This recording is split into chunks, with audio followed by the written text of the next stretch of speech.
kādi ir rīki, lai, piemēram, informāciju par sevi pēc iespējas efektīvāk kaut kādos noteiktos ārvalstu tirgos, vai Skandināvija, vai kaut kāda Eiropa tuvāk, Francija, Vācija? Ejam uz Facebook. Tātad, Facebooks lielākais sociālais tīkls pasaulē. Un tagad, tāda izskatās Facebook lapa, to jau jūs noteikti arī zināt. Redzat, jā? Tagad ekrānu.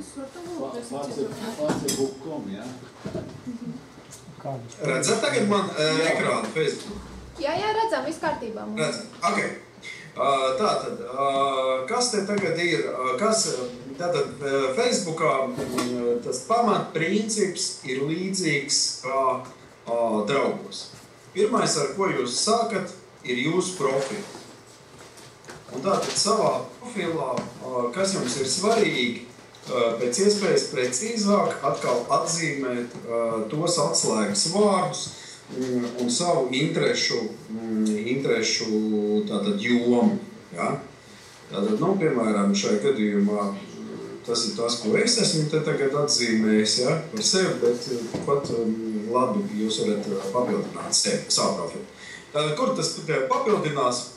Tajā brīdī, kad jūs aiziet šeit uz savu šo profilu, tad ir rediģēt profilu. Ja?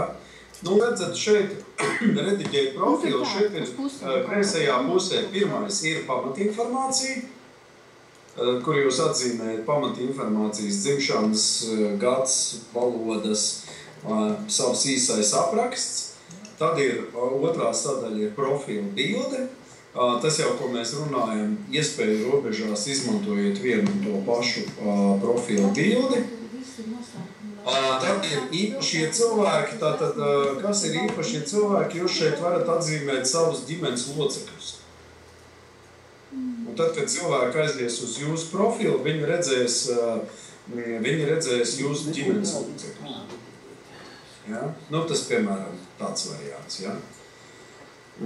Tad ir, jūs varat atzīmēt izglītību un darbvietu, kur jūs strādājat. Dažreiz, tā mūsu gadījumā tas varbūt nav tik specifiski, bet pasaules gadījumā, protams, kad ir prestižas augstskolas, ja, kur cilvēki atzīmē, ka viņš ir mācījies tajā prestižas augstskolā, un tad jūs varat atrast vēl citus cilvēkus, kas tajā pašā augstskolā ir mācījuši.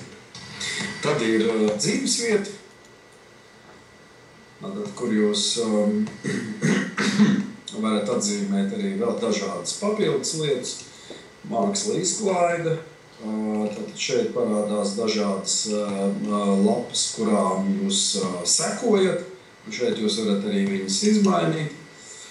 Tad ir, šeit uzrakstīt vingrošanu, labi, bet tas vairāk attiecās par sportu, tā nav vingrošana. Tad nodarbošanās un intereses.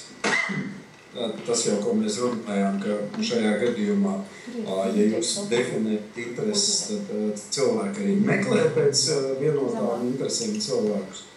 Un kontaktinformācija. Un kontaktinformācijā, tas jau, ko mēs runājām, šeit jūs varat ierakstīt arī savas weblapu adreses. Ja, piemēram, jums ir Flickrs, Twitters, YouTube kanāls. Principā, tad es visas tur varu sabliest iekšā, ja? Tur ir websites, ja?